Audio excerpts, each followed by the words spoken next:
Okay, record on করে নিয়েছি। আমি আবার বলছি, গত ক্লাসে আমরা শেষ করেছিলাম যেখানে, সেটা হচ্ছে এই তালঞ্জত বর্ণের আগ পর্যন্ত। তো আজকে আমরা তালঞ্জত বর্ণের পরে এই অংশটুকু আমাদের বাকি ছিল, সেটা আমরা আজকে শেষ করছি, ঠিক আছে? তো খেয়াল করেন, ডয়বিন্দুর এবং ঢয়বিন্দুর, এটা হচ্ছে তালঞ্জত বর্ণ। এটা হচ্ছে কি তালঞ্জত বর্ণ। এখন প্রশ্ন হচ্ছে এই দুটাকে কেন তালঞ্জত বলা হয়? বিকজ এটা এদের উচ্চারণটা একদম কণ্ঠনালীর এখান থেকে হয়, তাড়িত হয়ে উচ্চারিত হয়। যেমন দেখেন পাহাড়, আষাঢ়। এখন আপনার প্রশ্ন থাকতে পারে, আমি পাহাড় আষাঢ় এভাবে বলার দরকার কি?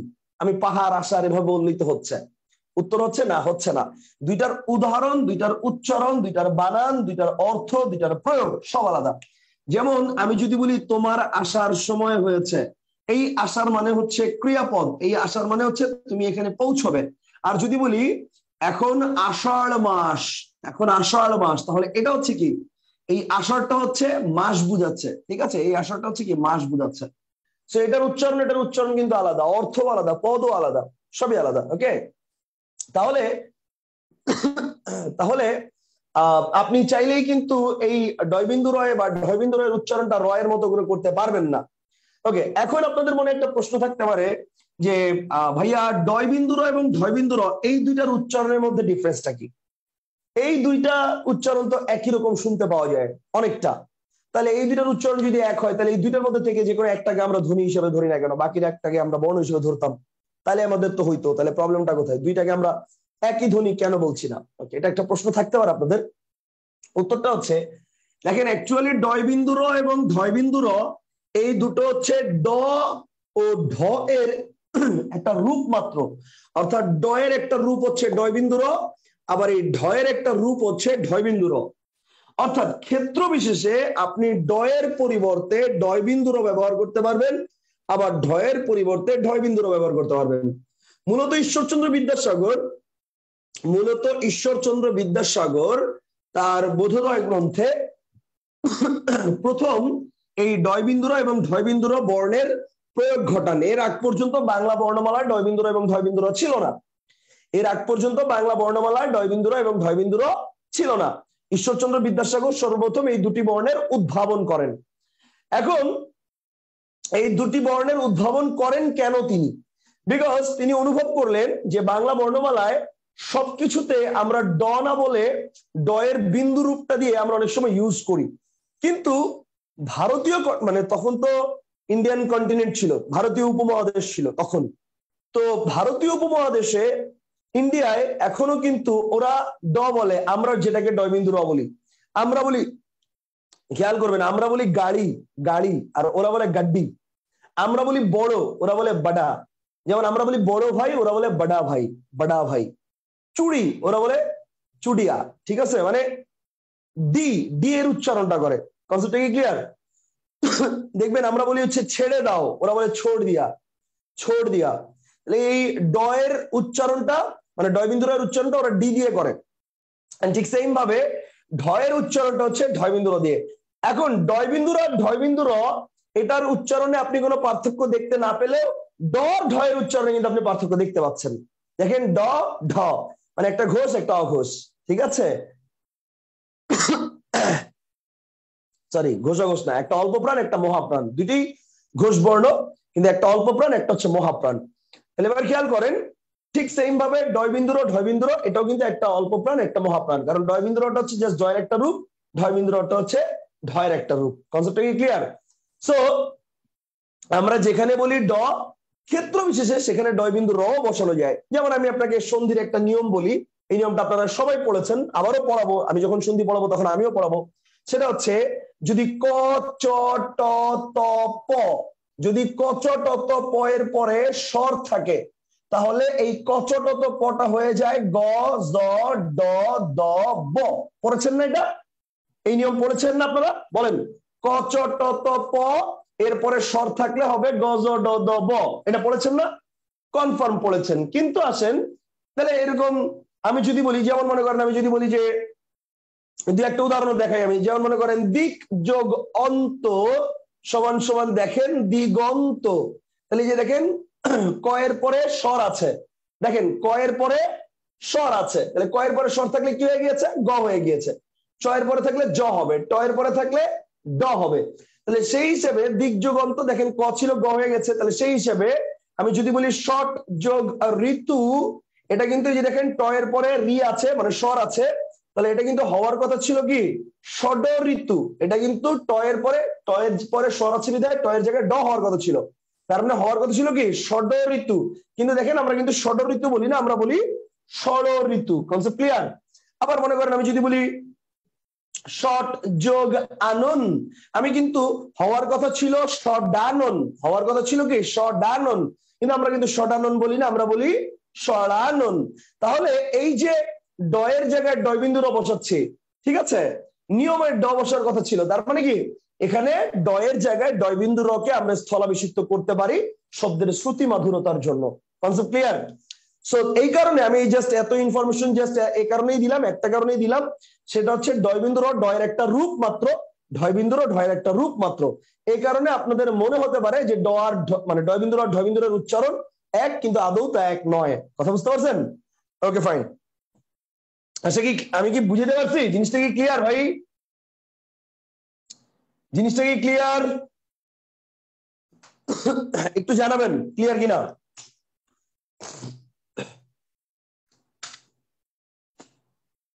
সবাই কি ক্লিয়ার? একটু জানাবেন।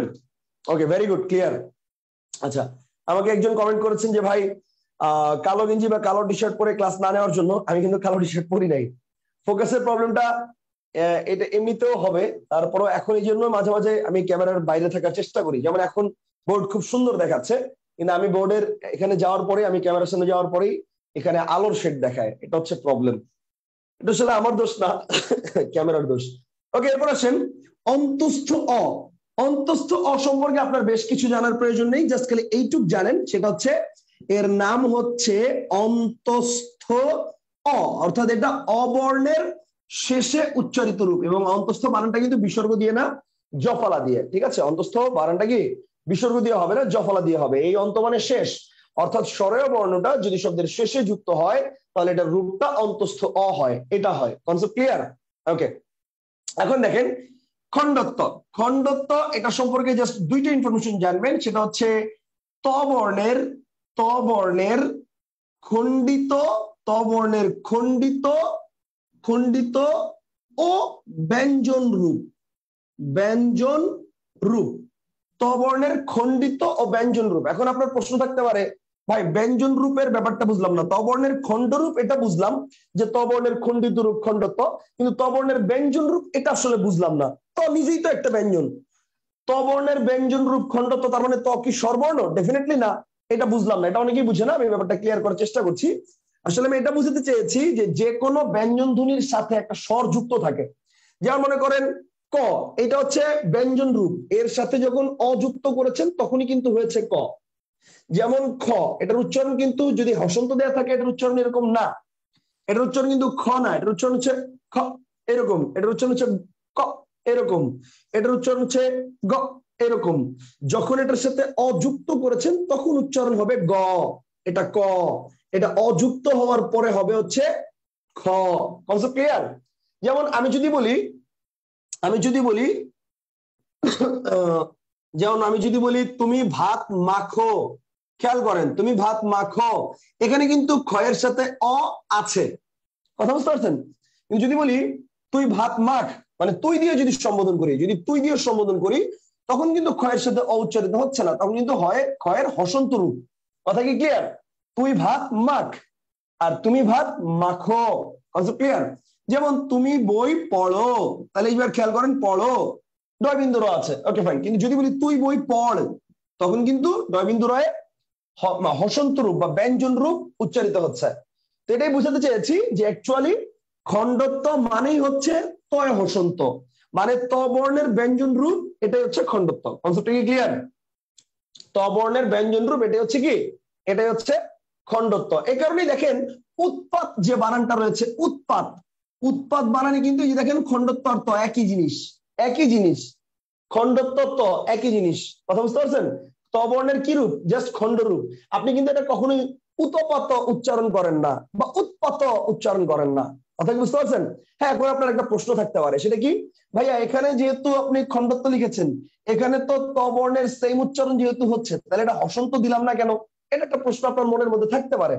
উত্তরটা হচ্ছে বাংলা বানানের রীতি অনুযায়ী শব্দের শেষে হসন্ত যথাসম্ভব বর্জন করতে হবে। উচ্চারণ হলেও মানে হসন্ত উচ্চারণ হলেও বর্জন করতে হবে।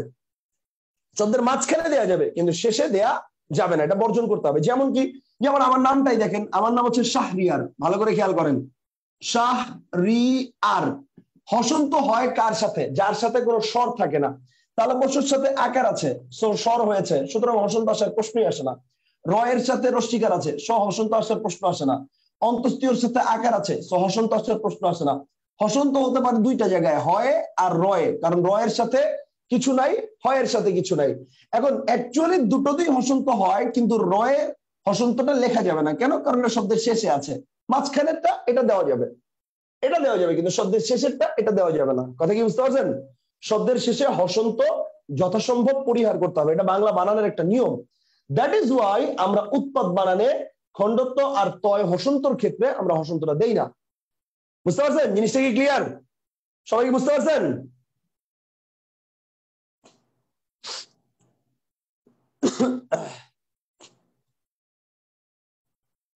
জিনিসটা কি ক্লিয়ার ভাই? সবাই কি বুঝছেন? একটু জানান।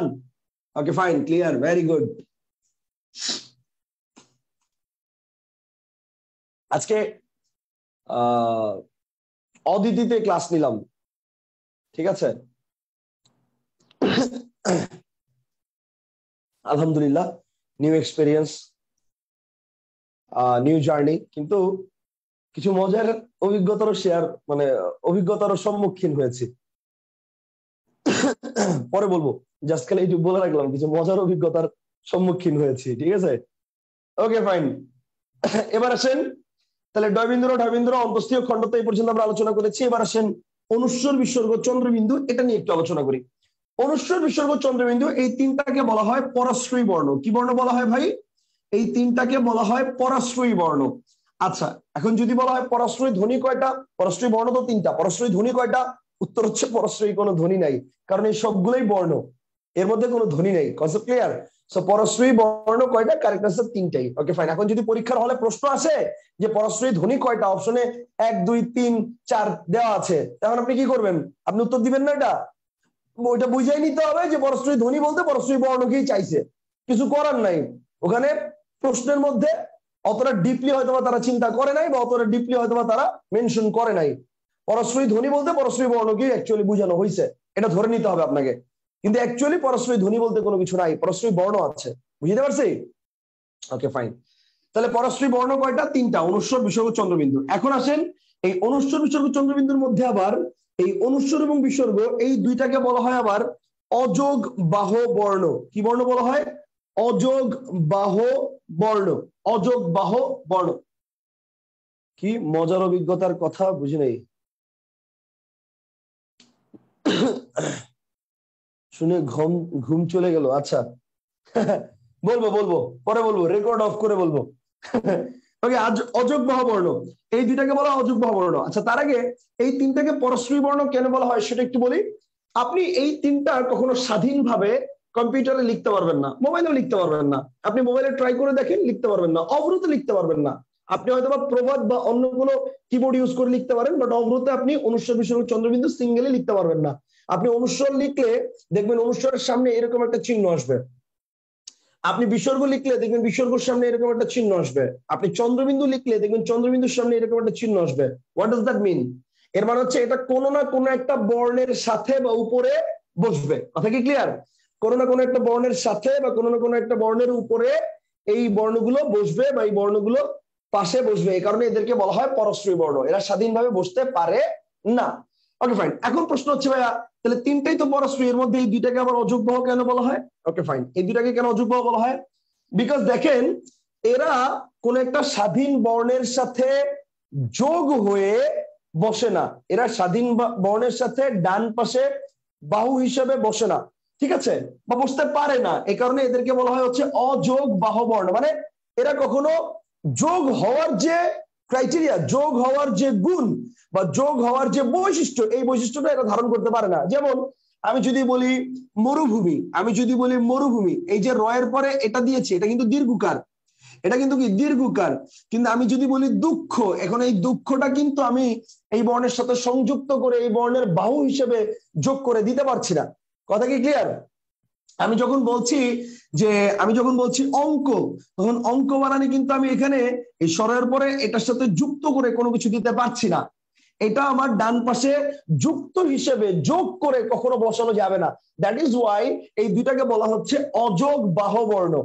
ওকে, তাহলে অযোগ বাহ বর্ণ কয়টা? অযোগ বাহ বর্ণ হচ্ছে দুইটা কি কি? অনুস্বর বিসর্গ। এখন প্রশ্ন হচ্ছে ভাইয়া তাহলে এই চন্দ্রবিন্দু, এটার কি কোনো কাজ নাই?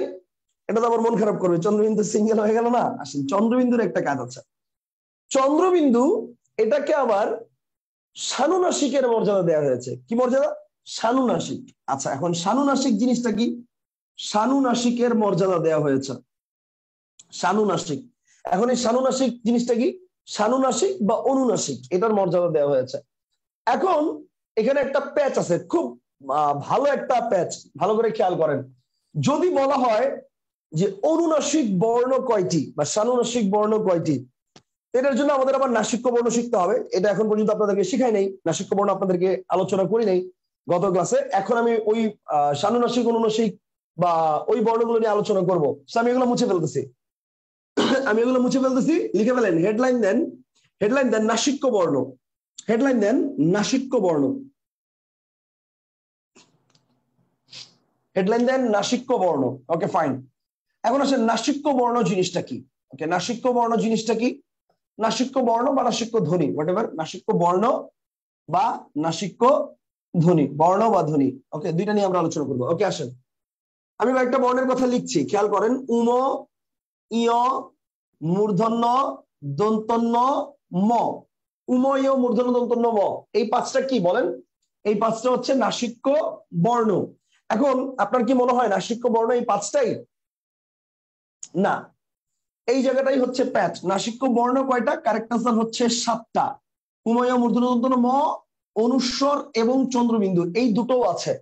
এই দুটো নাসিক্য দোতনার সৃষ্টি করে, এই কারণে এই দুটোকেও নাসিক্য বর্ণের হিসেবে কাউন্ট করা হয়। আবারও বলছি, কিন্তু প্রশ্ন ভালো করে বুঝতে হবে। যদি বলে বর্গীয় নাসিক্য বর্ণ কয়টি, কি বলে? যদি বলে বর্গীয় নাসিক্য বর্ণ কয়টি, কারেক্ট আনসার হচ্ছে এই 5টা।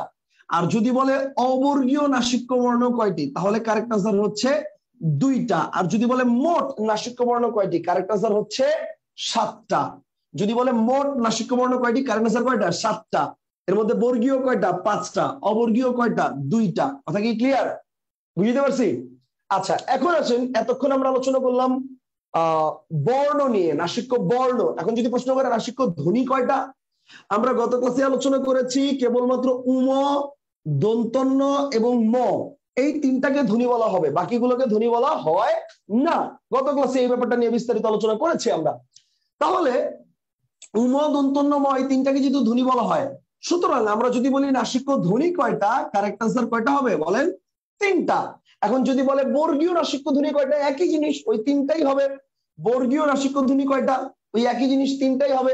আর যদি অবর্গীয় নাসিক্য ধ্বনি, এটা অ্যাকচুয়ালি নাই, অবর্গীয় নাসিক্য ধ্বনি অ্যাকচুয়ালি নাই। কথা কি বুঝতে পারছেন? তাহলে এবার বলেন নাসিক্য বর্ণ কয়টা? 7টা। নাসিক্য ধ্বনি কয়টা? 3টা। এটা কিন্তু একদম স্পষ্ট অভিধানে লেখা আছে, একদম স্পষ্ট অভিধানে লেখা আছে। যদিও বাংলাদেশের অনেক রাইটারের বইতে নাসিক্য ধ্বনি আর নাসিক্য বর্ণ একই জিনিস হিসাবে লেখা আছে, মানে লেখা আছে নাসিক্য বর্ণ নাসিক্য ধ্বনি 5টা, এভাবে লেখা আছে।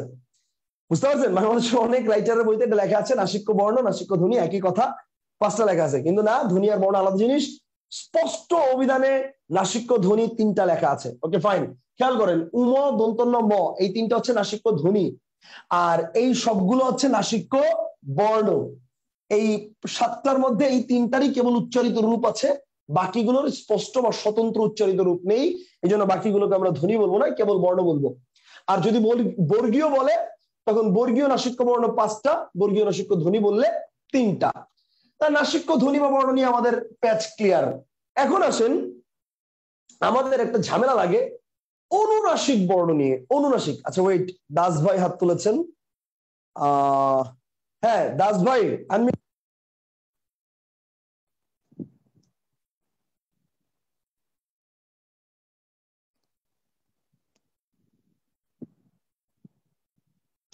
দাস ভাই আনমিউট করেছি, বলেন।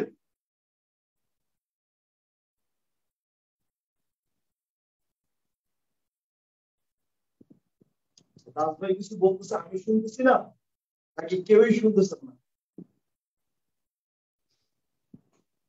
বুঝলাম না। হ্যালো।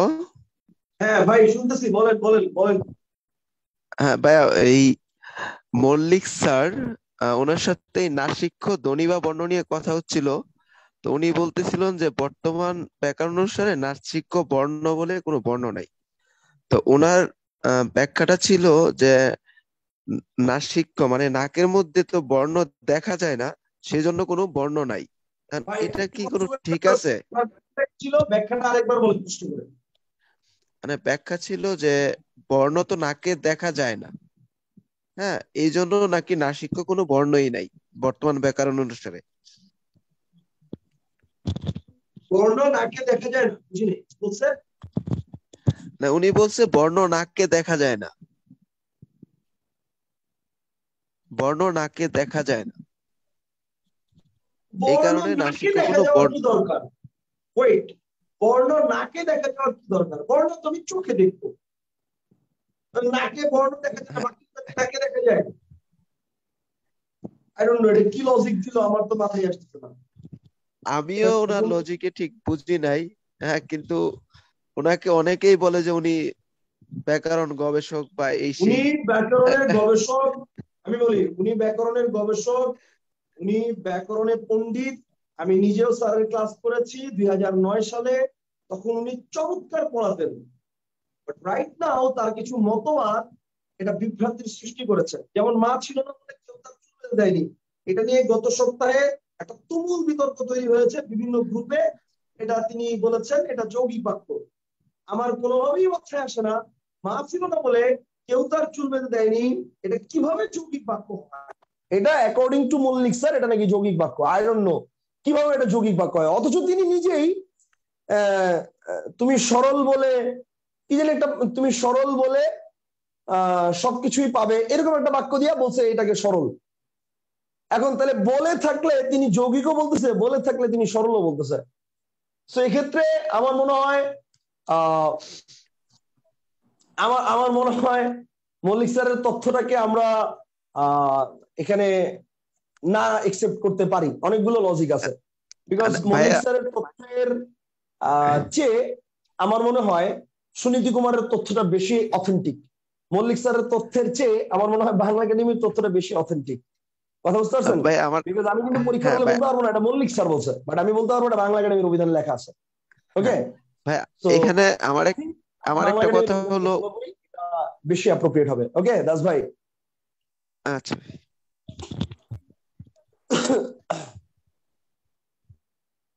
ওকে ফাইন, আসেন। আচ্ছা আমি কিন্তু মাইক্রোফোন লাগিয়েছি, সো কেউ কথা বললো আমি শুনতেছিলাম না, আমি জানি না দাস ভাই কথা বলতেছিলেন কিনা।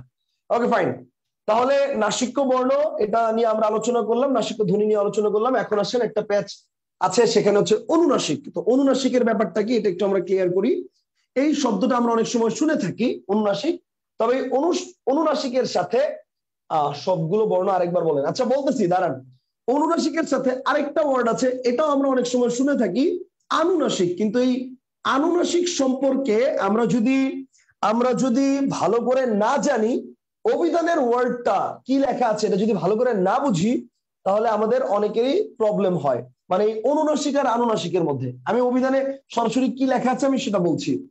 অভিধানে লেখা আছে নাসিকার, অনুনাসিকের মানে দেওয়া আছে নাসিকার সাহায্যে উচ্চার্য, আর আনুনাসিকের মধ্যে দেয়া আছে নাসিকার সাহায্যে সাহায্যে উচ্চারিত। হ্যাঁ, একটা দেওয়া আছে নাসিকার সাহায্যে উচ্চার্য, আর একটা দেওয়া আছে নাসিকার সাহায্যে উচ্চারিত। Concept clear? ওকে, নাসিকার সাহায্যে উচ্চার্য, নাসিকার সাহায্যে উচ্চারিত, তো এই দুটো হচ্ছে অভিধানে দেয়া আছে। মোস্ট অফ দ্য স্টুডেন্ট দুটোর মধ্যে ডিফারেন্সই বুঝে না। তো ডিফারেন্সটা কি একটু খেয়াল করেন। ডিফারেন্সটা হচ্ছে একটাতে বলা হয়েছে উচ্চার্য, মানে কি এটা রীতি, আপনাকে উচ্চারণ করতে হবে, এটা নিয়ম। কিন্তু এখানে বলেছে নাসিকার সাহায্যে উচ্চারিত, মানে এটা রীতি না, এটা নিয়ম না, আপনি করেছেন, আপনার মন চাইছে আপনি করছেন, বাট এটা রীতি বা নিয়ম না। কথা কি ক্লিয়ার? যেমন যেমন কি ভাই, যেমন মনে করেন আমি বললাম আপনাকে একটা উদাহরণ দিই, যে আজ শুক্রবার, আজ শুক্রবার, চলো ঘুরতে যাই, চলো ঘুরতে যাই। এখন দেখেন এই যে বললাম আজ শুক্রবার চলো ঘুরতে যাই, এই বাক্যে পুরো বাক্যে একটাও নাসিক্য বর্ণ আছে? বলেন, একটাও নাসিক্য বর্ণ আছে? হ্যাঁ, আজ শুক্রবার চলো ঘুরতে যাই, এই বাক্যে একটাও নাসিক্য বর্ণ আছে? নাই, একটাও নাসিক্য বর্ণ নাই। এখন প্রশ্ন হচ্ছে, যেহেতু একটাও নাসিক্য বর্ণ নাই, এখন কেউ যদি সাধারণত এটা মেয়েরা করে, কেউ যদি সবগুলো নাক দিয়ে উচ্চারণ করে, তাহলে এখানে বলার কিছু আছে? তার অভ্যাস এটা। যেমন মনে করেন কেউ যদি সব চন্দ্রবিন্দু দিয়ে উচ্চারণ করে, যে মনে করেন এরকম যে আজ শুক্রবার চলো ঘুরতে যাই, হ্যাঁ, কেউ যদি বলে যে আজ শুক্রবার চলো ঘুরতে যাই, তাহলে এখানে কিছু বলার আছে? আমার একটা ফ্রেন্ড ছিল ইভা নামে, ওরে ভার্সিটিতে যখন একসাথে পড়তাম, যদি বলতাম দোস্ত, আমাদের ডিপার্টমেন্ট 3 তলায় ছিল, যদি বলতাম দোস্ত চল নিচে যাবো চা খাবো, না আমি চা খাবো না, আমি নিচে যাব না। এখন এই যে আমি নিচে যাব না আর আমি চা খাবো না, এখন এটা কিন্তু মনে করেন স্বাভাবিকভাবে বলা যায়, কিন্তু সবগুলোতেই তার একটা নাসিক্য ধ্বনি কাজ করে, কথা বলার মধ্যেই তার একটা এই নাসিক্য ধ্বনি কাজ করে। এখন এই যে আমি চা খাবো না আর আমি নিচে নামবো না, যাব না, এখন এখানে কিন্তু অ্যাকচুয়ালি নাসিক্য ধ্বনি নাই, কিন্তু সে উচ্চারণ করছে। এই যে ব্যাপারটা, এটা হচ্ছে আনুনাসিক, মানে রীতি নাই, আপনি করেছেন। আর উচ্চার্য, এটা হচ্ছে আপনাকে উচ্চারণ করতে হবে। কথা বুঝতে পারছেন? যদি না করেন তাহলে ভুল তখন। ওকে, তাহলে তার মানে অ্যাকচুয়ালি নাসিক্য বর্ণ বা নাসিক্য ধ্বনি বলতে যেটা আমরা বুঝি সেটা হচ্ছে অনুনাসিক, সেটারই একটা অপর নাম। তার মানে নাসিক্য বর্ণ 7টা, অনুনাসিক বর্ণ 7টা, নাসিক্য ধ্বনি 3টা, অনুনাসিক ধ্বনিও 3টা। কথা কি ক্লিয়ার? নাসিক্য বর্ণ 7টা, অনুনাসিক বর্ণ 7টা, নাসিক্য ধ্বনি 3টা, অনুনাসিক ধ্বনিও 3টা। তবে আনুনাসিক ধ্বনি বা আনুনাসিক বর্ণ বলতে অভিধানে কিছু নেই, কিচ্ছু নাই। কথা কি ক্লিয়ার? আচ্ছা, এখন এবার এখানে আরেকটা পয়েন্ট আছে, সেটা হচ্ছে সানুনাসিক। এখন ভাই সানুনাসিক জিনিসটা আবার কি? ওকে, সানুনাসিক জিনিসটা কি? এখন সানুনাসিক, সানুনাসিক, সানুনাসিক, ওকে, সানুনাসিক মানে অভিধানে দিয়েছে যে স অনুনাসিক, মানে অনুনাসিক সহ। হ্যাঁ, এখন মজার ব্যাপার হচ্ছে আমাদের যে 7টা বর্ণমালা আছে না, মানে মৌলিক 7টা বর্ণমালা, মৌলিক 7টা বর্ণ, সরা ওই যে মানে অ আ ই উ এ এ ও, অ আ ই উ, তারপর হচ্ছে এ এ ও, এই 7টা কি? এই 7টা হচ্ছে,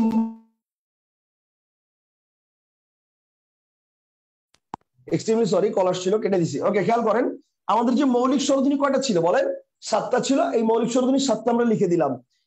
এই 7টার উপরে চন্দ্রবিন্দু দিয়ে এদেরকে বলা হয়েছে সানুনাসিক ধ্বনি অভিধানে। কথা কি ক্লিয়ার? আবার বলছি, অভিধানে এই 7টার উপরে চন্দ্রবিন্দু দিয়ে বলা হয়েছে সানুনাসিক ধ্বনি। তার মানে যদি প্রশ্ন করা হয় যে সানুনাসিক দোতনার সৃষ্টি করে কোনটি, সো মৌলিক স্বরধ্বনিগুলোর উপরে যদি চন্দ্রবিন্দু দিয়ে দেয়া হয় এবং সেটা যদি অপশনে থাকে, তাহলে সানুনাসিক দোতনার সৃষ্টি করে সেটি। এখন তার মানে আপনি বলবেন না নিশ্চয়ই যে সানুনাসিক ধ্বনি কয়টা? 7টা। ওকে, সানুনাসিক ধ্বনি কয়টা? 7টা। অ্যাকচুয়ালি এখানে এইগুলো সানুনাসিক ধ্বনি ব্যাপারটা কিন্তু তা না, বলা হয়েছে এগুলো সানুনাসিক দোতনার সৃষ্টি করে। তাহলে দোতনার সৃষ্টিটা করেছে কে? একজন, চন্দ্রবিন্দু। এই সে নিজেই বাকি সবগুলোর উপরে বসে এই সানুনাসিকের দোতনার সৃষ্টি করেছে। কথা কি ক্লিয়ার? সেই কারণে যদি বলে যে সানুনাসিক বর্ণ কয়টি, কারেক্ট আনসার হচ্ছে একটা দেওয়াই বেটার। বুঝতে পারছেন? এখন অনুনাসিক আর আনুনাসিকের ক্ষেত্রে আনুনাসিকটা সাধারণত হয় না, আর অনুনাসিকটা হচ্ছে নাসিকের অপর নাম। তবে অপশনের উপর ডিপেন্ড করে আমাদের অনেক সময় উত্তর নির্বাচন করতে হয়। মনে করেন প্রশ্নে আসলো যে অনুনাসিক বর্ণ কয়টি, প্রশ্ন আসলো, অপশনে 7টা নাই, 5টাই দেওয়া আছে, অনুনাসিক বর্ণ কয়টি? অপশনে 7টা নাই, 5টাই দেওয়া আছে, সো কিছু করার নাই, 5টাই best answer. But actually correct answer কিন্তু 7। বুঝতে পারছেন? আবার মনে করেন 7 5 দুটি দেওয়া আছে, কি দিবেন? অবশ্যই 7।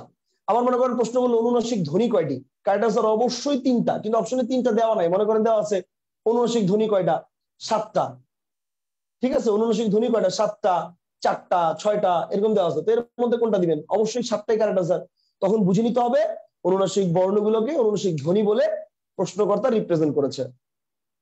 ফাহাদ আহমেদ ভাই বলছে কথা বুঝি না। কি বলেন, বুঝেন না মানে কেন? মানে কথা কেটে কেটে আসতেছে নাকি পড়াচ্ছি যেটা এটা বুঝতেছেন না, কোনটা ভাই?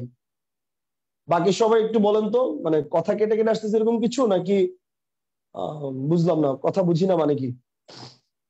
সাউন্ড ক্লিয়ার না নাকি?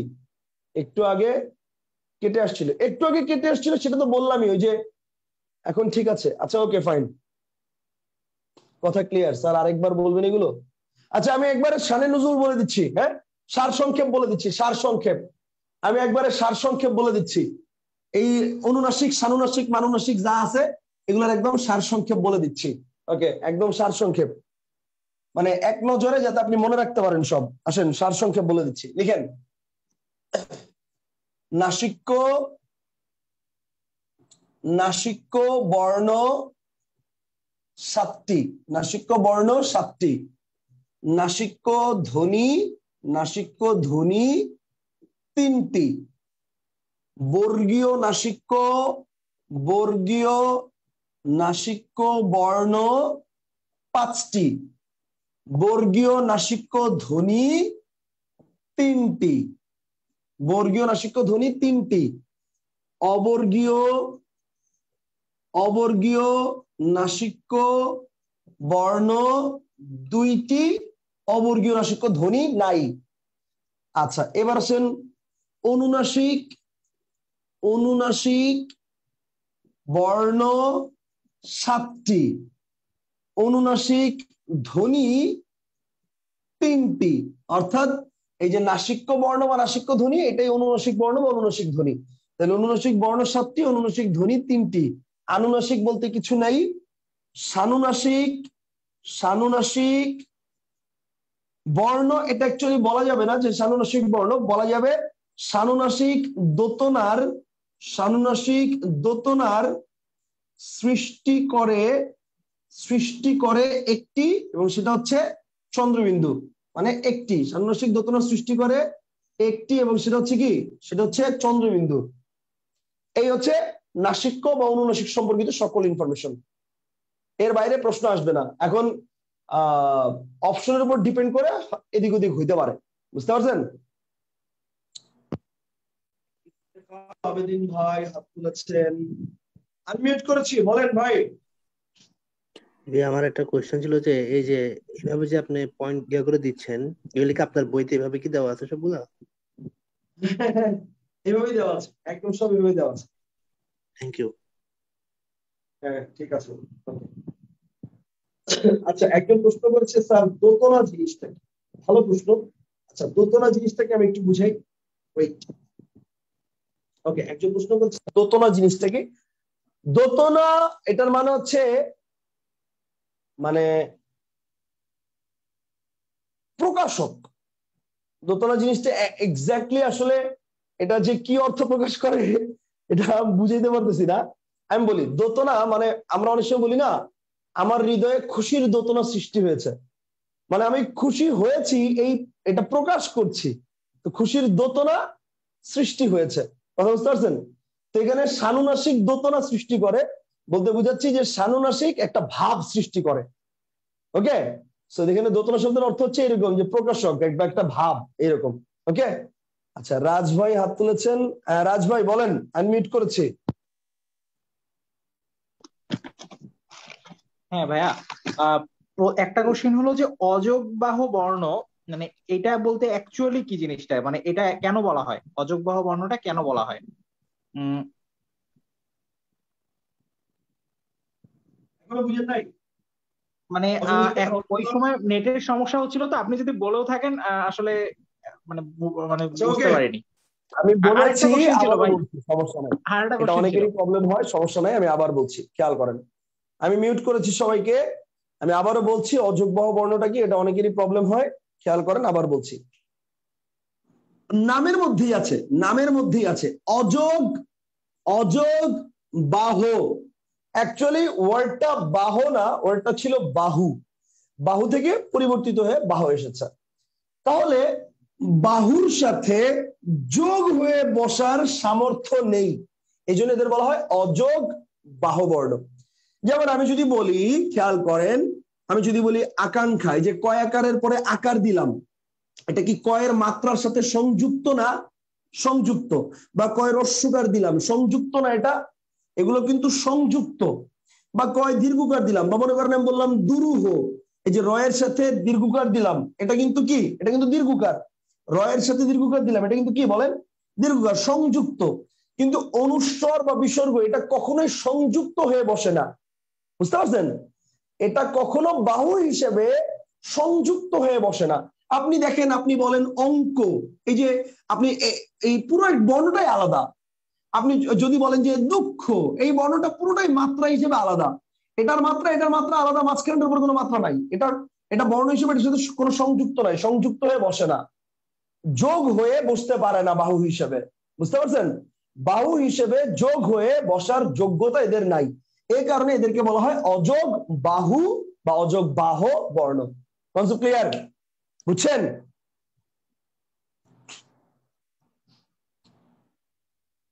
বুঝতে পারছেন?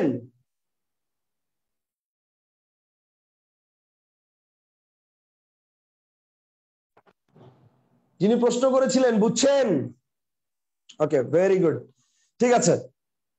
ওকে, সো আজকের ক্লাসটা অলরেডি কতক্ষণ নিয়েছি? কয়টা বাজে? 11:07 বাজে। আজকের ক্লাসটায় আমি আর বেশি আলোচনা না করি, আজকের ক্লাসটা আমরা এখানে ইতি করে দিই। দুইটা কারণ। এক নম্বর কারণ হচ্ছে আপনাদের মধ্যে অনেকেই ক্লাসটা অনেক দেরিতে শুরু করেছি বিধায় আপনারা একটু টায়ার্ড। আর দ্বিতীয় কারণটা হচ্ছে গত ক্লাসেই এই টপিকটা আমার শেষ করার কথা ছিল, বাট অনেক বিস্তারিত পড়িয়েছি। এবং ভাই বিশ্বাস করেন, আমার গত ব্যাচেও 14তম ব্যাচেও আমি এতটা ডিটেলস পড়াই নাই, আমার 14তম ব্যাচেও আমি এতটা ডিটেলস পড়াই নাই। দ্বিতীয় ক্লাস, আপনাদের দ্বিতীয় ক্লাস, মানে যতটা ডিটেলস পড়াইছি, যতটা ইনফরমেশন দিছি, আমি আমার 14তম ব্যাচেও এত ইনফরমেশন দিইনি।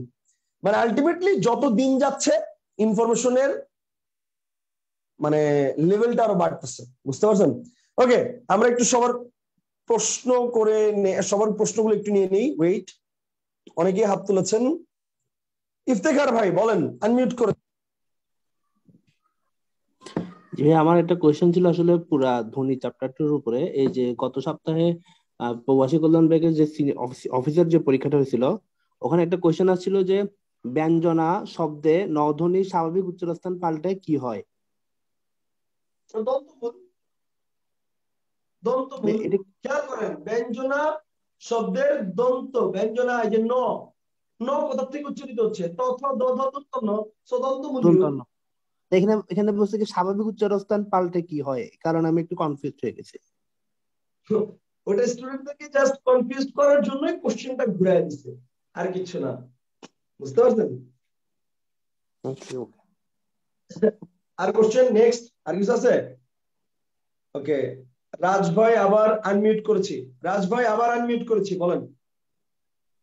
হ্যাঁ ভাই, আমার একটা কোশ্চেন ছিল, এটাও প্রবাসী কল্যাণ ব্যাংকে এসেছিল। সেটা হলো যে মানে একটা ওয়ার্ড দিয়ে মানে বলতেছে যে এটা প্রমিত উচ্চারণ কি হবে। তো মানে যদি সম্ভব হয় এটা একটু মানে বলবেন আর কি, যে মানে প্রমিত উচ্চারণটা আমি কিভাবে করব বা কিভাবে বের করব। ভাই বুঝতে পারছেন? আমি বলি, অ্যাকচুয়ালি এটা উচ্চারণের নিয়ম পড়া ছাড়া কোনো ওয়ে নাই। উচ্চারণের নিয়ম পড়লে আপনি এটা সম্পর্কে জানতে পারবেন। তারপরও এখানে শুদ্ধভাবে কথা বলা একটা বড় ফ্যাক্ট। আপনারা উচ্চারণের জন্য একটা কাজ করতে পারেন। আমি স্ক্রিনটা একটু রোটেট করেছি আপনাদেরকে একটা জিনিস দেখাবো বলে। আশা করি আমার মোবাইলের স্ক্রিন আপনারা দেখতে পাচ্ছেন এখন। সেখানে দেখেন, এখানে দেখেন দুইটা অপশন আছে, দুইটা অ্যাপস এর নাম আছে। প্রথম অ্যাপসটার নাম হচ্ছে বানান আন্দোলন। এই অ্যাপসটা মোবাইলে ডাউনলোড করে নেবেন সবাই, ফেসবুক মানে প্লে স্টোরে এটা পাবেন অ্যাভেলেবেল। বানান আন্দোলন অ্যাপসটার নাম।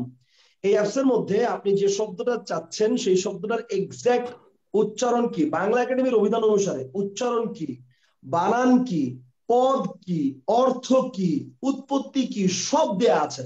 সাচ এজ আমি যদি বলি, মনে করেন আমি বললাম যে গভীর, ওকে, গভীর, ওকে, গভীর, ওকে, গভীর লিখলাম আমি, গভীর লিখে আমি ক্লিক করলাম। দেখেন গভীর শব্দের অর্থ কি দেয়া আছে, উচ্চারণে ক্লিক করেন পাশে, উচ্চারণ কি, গয় ওকার, ভয় রস্যিকার, রয় হসন্ত, গভীর। ব্যুৎপত্তি মানে শব্দটা কোথা থেকে এসেছে, গম যোগ ইর, ওকে, এভাবে উৎপত্তি হয়েছে। উৎসটা কি, সংস্কৃত। পরিভাষা কি, কোনো পরিভাষা নাই। তার মানে প্রত্যেকটা শব্দ আপনি এখান থেকে আপডেটটা জানতে পারবেন according to Bangla academy. So ওই আপনি যেটা বলেছেন ওটা হচ্ছে উচ্চারণ টপিকটা পড়লে তখন ভালোভাবে পারা যাবে। আপাতত এটা দিয়ে কাজ চালাতে পারেন। ওকে, আচ্ছা, এরপর হচ্ছে নাইম হোসেন ভাই, আনমিউট করেছি, বলেন নাইম হোসেন ভাই। হ্যালো ভাইয়া, জি, স্বরধ্বনি উচ্চারণ পড়ানোর সময় আপনি সম্মুখ অষ্টাধর, পশ্চাৎ অষ্টাধর এগুলোর আন্ডারে উচ্চ, উচ্চ, মধ্য, নিম্ন, মধ্য, নিম্ন এগুলা কিছু ক্লাসিফিকেশন দেখাচ্ছিলেন, কিন্তু আমি গাইড বইয়ে কিছু দেখাচ্ছিলাম, মানে আরো কিছু, যেমন উচ্চারণ স্থান অনুযায়ী স্বরবর্ণগুলো শ্রেণীবিভাগ, যেমন কণ্ঠ বা জিহ্বামূলীয় বর্ণ বলা হয় স্বরয় স্বরয়া, তালব্য বর্ণ বলা হয় হ্রস্বই দীর্ঘই। এগুলা যদি একটু আলোচনা করতেন সেটা ভালো হতো। আচ্ছা, বুঝতে পারছি। এটাও বইয়ের মধ্যে ইনক্লুড করেছি, আমার বইয়ের মধ্যে ইনক্লুড আছে। ওটা খুব একটা ইম্পর্টেন্ট না, এই জন্য ইনক্লুড মানে আপনাদেরকে পড়াই নেই। ঠিক আছে, আমি ওটার একটা ছবি দিয়ে আমি একটা ভয়েস রেকর্ড, ছোট্ট একটা ভয়েস রেকর্ড দেখালেই হয়ে যাবে। বাট ছবি না দেখা, বুঝি, এটাতে হলেই হবে। ওই তো এটা ছবি দেখা একটা ছোট্ট ভয়েস রেকর্ড দিলে হবে, কিন্তু ছবি না দেখা ভয়েস রেকর্ডটা দিলে ধরতে পারবেন না। এই কারণে আমি ছবিটা দিয়ে আপনাদের মেসেঞ্জার গ্রুপে ভয়েস রেকর্ডটা দিয়ে দিব, কোনো সমস্যা নেই। আচ্ছা, আমি একটু ঠিক রেকর্ডটা আছে অফ ভাই, করে থ্যাংক নিই। ইউ।